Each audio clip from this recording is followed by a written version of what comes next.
Listen, newsflash. If you have good credit and you're broke, it's your fault.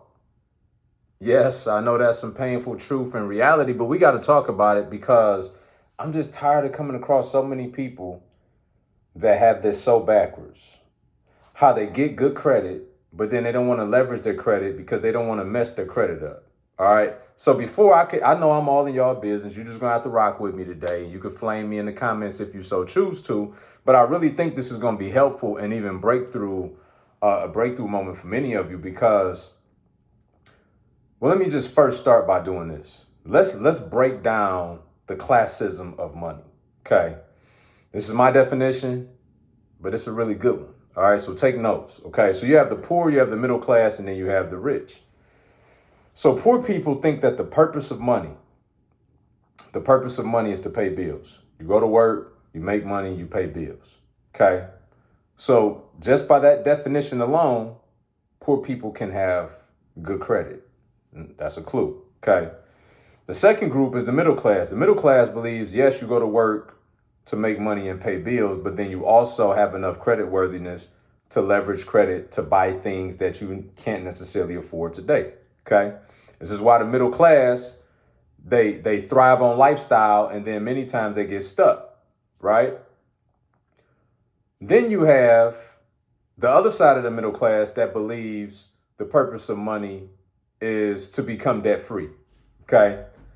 And so while I agree with that, debt free don't mean financially free. I got a whole nother conversation for y'all another day for that piece. And then lastly, you have the rich. The rich understand and exercise the belief that the only purpose of money is to take that money, invest that money for the purposes of making money, and then allow that money that they've made from that money to now pay for their lifestyle. Then and only then do they have lifestyle creep. Then and only then, once their investments grow and pay a dividend or a return on a monthly basis that allows them to get the nicer car, do they do that?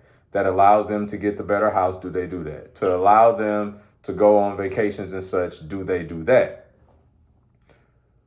So why did I tell y'all all this? I told you because regardless of where you sit today, everybody needs to be working to a behavior and posture of the rich. If you say you want to be rich, because otherwise you can make a lot of money and still be poor based on definition. You can make $500,000 a year and don't do nothing but pay for that super expensive lifestyle you have, which means that you go to work and pay bills. So you still poor based on my definition, right?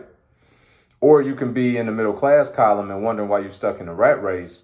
You do realize like your employer is ecstatic every time you show up with a new toy, and you think that you flexing on them, and they like, oh, we got you for just a little bit longer, right? This is how the rat race is perpetuated because we go to school, we get a bunch of debt, then we get a job to pay us a fraction of the money to pay off that debt. So we slave into that school debt forever.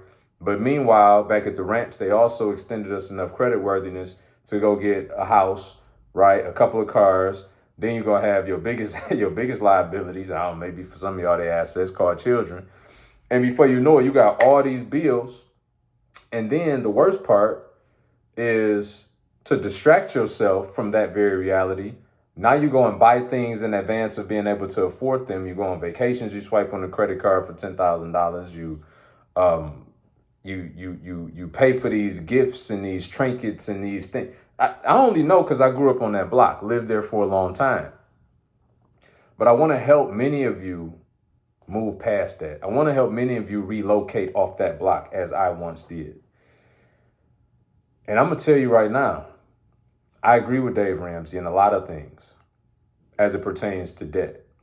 I think that all consumer debt is bad. I think that consumer debt is the biggest impediment to building wealth, because so as long as you slave into that and your money has to be committed to that, then it can't be committed to things that will make you more money. But I would argue that if you got a great credit score and you're broke, it's because you have a poor mentality. You have a scarcity mentality. And while you have become religious and going out and paying the people that you owe, which is great, by the way, right? That's biblical.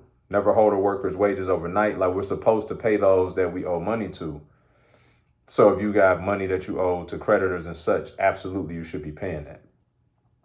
But at some point in time, you have to realize that they extended you credit for the purposes of paying them. So why not you extend yourself some credit for the purposes of making some money that can pay you?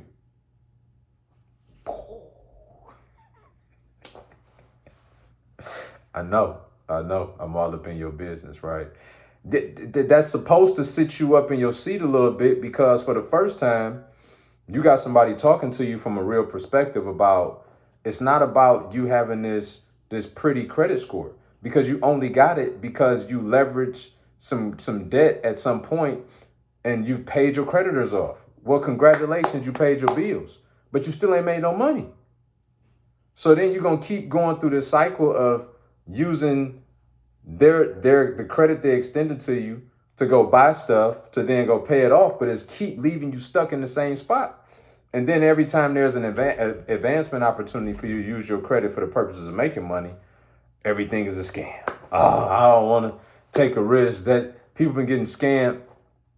As my mentor Myron would say, if you grown and broke, you've already been scammed. Congratulations, right? This is actually an opportunity that can help you in life as opposed to the opposing. Because what you're doing right now, while it looks great on paper and you got this credit, let's be honest, the only time you leveraging is when you're trying to go get a 0% interest rate. Oh, I got the new Cadillac and I got a 0%. Knock it off. What you got is a depreciating liability is what you just got at 0% interest, but it's already been inflated by 30% anyway. Or I got a great interest rate on my home, but let's be honest, your primary resident is your biggest what? Your biggest liability, not asset. Only until you leverage it, right? Pour equity out to go invest in other things. Only until you rent it for a profit. Only until you sell it for a profit is it an asset, because the definition of an asset is something that pays you money, that pays you cash flow, not that you pay for it. So your primary residence, as much as it pains y'all to hear, is your biggest liability that you will ever own. But those are the things that we use our credit for, and we run around with pom-poms in the air. And so, look, it's not all your fault, okay? Some people are just ill-informed, misinformed, or not informed. But others, there's some of y'all out there, though, that have just been believing this middle-class lie forever. And you and your constituents and your environment and your work, like, y'all all do the same stuff. You go leverage and you go get the boat. You go leverage and you go get, it's like, let's stop playing. Let's start leveraging to go and make more money and then allow those things to pay for the boat. And so I hope that this just unlocks some things for you. And please let me know in the comments, by the way, if it did. Because there's no reason why, if you got 700, 800 credit, that you're not out there leverage for the first thing you need to be doing is getting business credit. So that now you have access to capital that's not hitting your debt to income ratio. That's the very first thing you should be doing. Well, I take that back. First thing you should be doing is getting an LLC so that you can get the business credit. Okay? Then you need to go and learn a skill. Real estate investing, phenomenal skill. Been doing it 2 decades, right? That you can leverage your credit score, but the way in which we teach you, we'll teach you how to use your LLC to go and acquire the property. So again, even that debt isn't hitting your debt to income ratio. Y'all gotta understand, I got millions of dollars in loans on over 120 apartments. None of it's on my credit profile. When people pull my credit, like, you don't have anything in your name? Like, nothing, right? It's strategic, but my score is so strong that it allows me to continue to go get more leverage without it ever having to go on my credit. And everything you do right now with your credit goes on your credit. That's not the way you use your credit. I know it's counterintuitive. I know it sounds crazy, even blasphemous to some of you, but I'm just telling you how the rich and wealthy play, and it's not the way you're doing it right now. So I challenge everybody, if you have good credit right now, that you start looking into avenues that you can leverage your credit without impacting your credit. And when I say impacting, listen, let me be clear. Yes, your score is going to fluctuate when people are running your credit to get approved for loans in real estate. Yes, but guess what? Who cares? You know why you did it. So if it went from 750 to 730, but you just got an asset that's gonna make you an extra $100,000, then who cares? Like, that's the purpose. A tool is only as good as the use. So it's not a tool if you're not using it. And it's certainly not a tool if you're only using it for the purposes of buying liabilities. Look, leverage your credit, learn a skill that you can then further leverage your credit, and then find ways to leverage your credit to get credit that doesn't impact your debt to income ratio. I'm just giving y'all baby steps right now. Like, I got so much more I could talk about on this topic, but I'm going to say that for another day. I just want y'all to get past go. Like, we got to get out of, we got to get out of neutral and get in motion. And that's all I want y'all to do. If this video did nothing else but that, please let me know. Like, let me know y'all had a breakthrough. Let me know that B was able to impart some things on you today to have you thinking differently about your credit and you ready to go finally make some money instead of just paying everybody else money. Is that fair? All right. Like, comment, share, subscribe, tell a friend to tell a friend. Literally send this to everybody you know. Good credit, bad credit, the poor, middle class, and the rich. We got to change our mindset, our methodologies, our ideologies. If you want different, you got to do different, folks. I'll see y'all in the next video.